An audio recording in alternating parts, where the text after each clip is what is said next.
Feliz 2023 para todo mundo.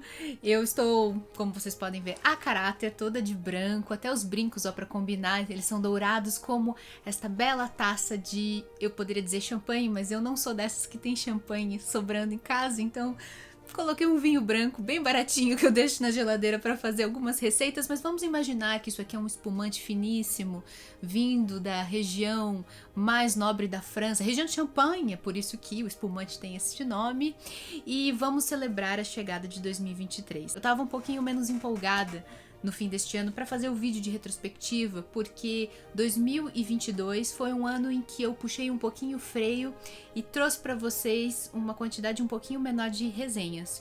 Mas quando eu coloquei todas elas aqui empilhadas e quando eu me lembro ainda que estão faltando dois livros que eu emprestei para minha mãe que ela não devolveu, eu vejo que até que foi um trabalho bem interessante, apesar do segundo semestre ter sido um pouquinho menos cheio de resenhas. Foi cheio de trabalho, trabalhei pra caramba, mas leituras de livros inéditos, com vídeos, com análises, isso que vocês gostam tanto, eu entreguei um pouquinho menos. Inclusive interrompi as leituras coletivas.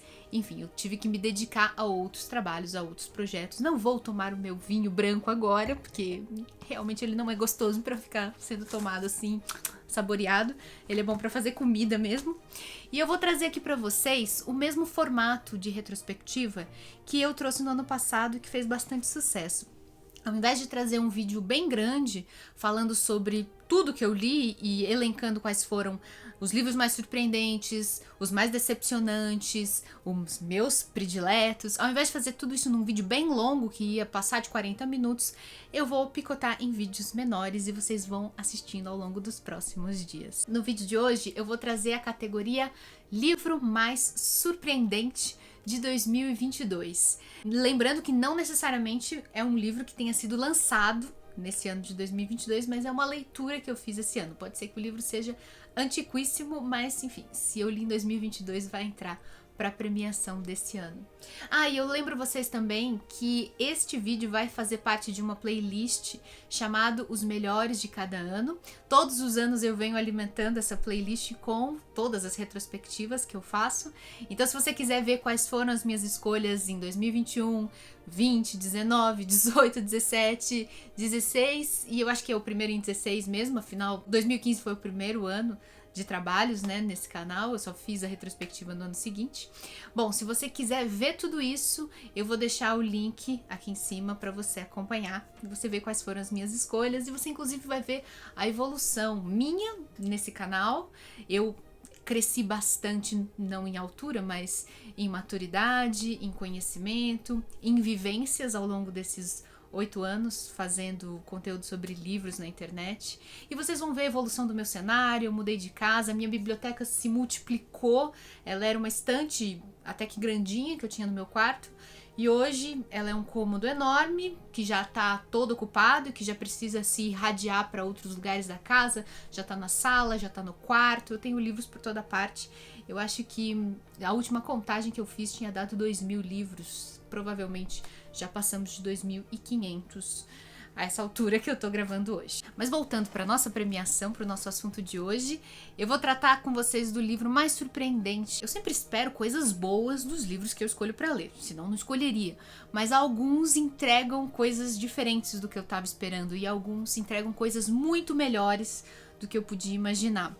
Eu poderia trazer aqui nessa categoria um livro que não está aqui, porque eu emprestei para minha mãe, que é O Baile das Loucas, um livro que se passa em Paris, no século XIX, traz toda uma temática de encarceramento de mulheres desviantes que tinham comportamentos não considerados apropriados para o seu tempo e, portanto, acabavam sendo categorizadas como malucas, mas não vai ganhar o troféu surpresa desse ano porque ele poderia ter ido além. Ele não entregou mais do que eu esperava, ele deixou um gostinho de quero mais. Ele podia ter sido mais longo e podia ter explorado algumas questões de maneira mais aprofundada. Era um livro que trazia a temática do espiritismo kardecista, que estava se desenvolvendo na França no século XIX de maneira assim muito interessante e que às vezes era confundido com loucura. Então é um tema muito interessante que o livro infelizmente não aprofunda. Por isso ele não me surpreendeu mais do que poderia ter surpreendido e não vai ganhar esse prêmio. O livro que ganhará o prêmio, o Troféu Surpresa de 2022, será A Promessa de Damon Galgut, um livro que foi lançado este ano, então a gente pode também considerar que é a surpresa do ano, na minha opinião. É um livro novinho, lançamento da editora Record, escrito pelo sul-africano Damon Galgut, que venceu o Booker Prize, que é um prêmio super importante da literatura em língua inglesa.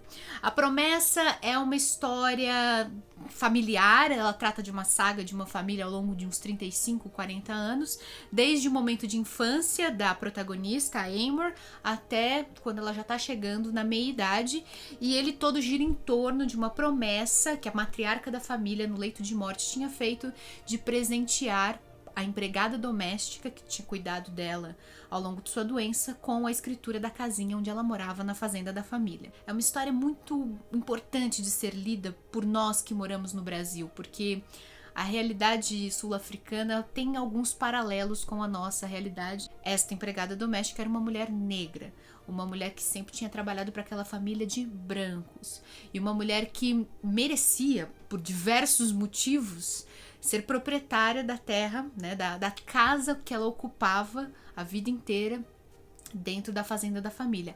Afinal de contas, tinham sido seus antepassados, nativos sul-africanos, que tinham sido donos daquelas terras antes da chegada dos colonizadores europeus. Então, são certas feridas históricas, certas dívidas que brancos têm para com negros, que são explorados aqui nesse livro, certas promessas nunca cumpridas, tanto assim individualmente, né, no caso desses personagens, mas também a nível nacional, várias promessas que foram feitas de mudança, com a eleição de Nelson Mandela nos anos 90, por exemplo, com uma série de reformas que a África do Sul foi promovendo e prometiam, né, uma grande mudança, correção de algumas injustiças históricas, e nada disso acabou se cumprindo. Foi uma grande decepção para a população sul-africana, inclusive com o aumento da pobreza, com o aumento da criminalidade. Então, são várias coisas que nos soam familiar aqui no Brasil, embora a nossa realidade histórica não seja idêntica. Esse livro me deixou tão entusiasmada que eu fui assistir a outras resenhas e vídeos que estão aqui no YouTube,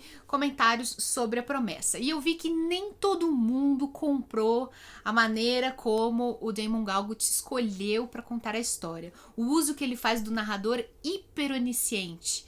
O fato de que ele usa uma voz narrativa que passeia livremente pelas consciências de todos os personagens, inclusive transitando entre primeira e terceira pessoa, sem prévio aviso.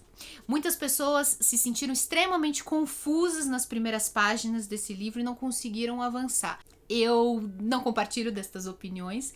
Eu acredito que a maneira como o escritor optou por contar essa história, passeando pelas consciências, é muito delicioso de ler, muito bem feito, ele faz de maneira inteligente, de maneira bem humorada. Eu me diverti loucamente lendo esse livro, embora ele traga uma realidade tão triste, tão injusta. Ele tem um humor muito sarcástico, os personagens são equivocados, preconceituosos, tem muitas pessoas fracas, tolas nessa história, e eu achei que todas elas representam de alguma maneira os vícios, os pecados da sociedade sul-africana, de maneira assim um tanto alegórica. Definitivamente é uma leitura que eu não vou esquecer. A leitura mais surpreendente do ano. Cada página traz uma inovação diferente, uma maneira mais criativa do que a outra para contar uma história, e eu acho que é isso que vale a pena desse livro. Vou deixar também aqui embaixo o link para vocês comprarem na Amazon, caso vocês queiram. Eu volto em breve, eu e o meu brinco que não para de brilhar aqui, eu e a minha champanhe autêntica, para o próximo prêmio, a próxima categoria, que vai ser o livro mais difícil de 2022. Eu aguardo vocês. Tchim, tchim!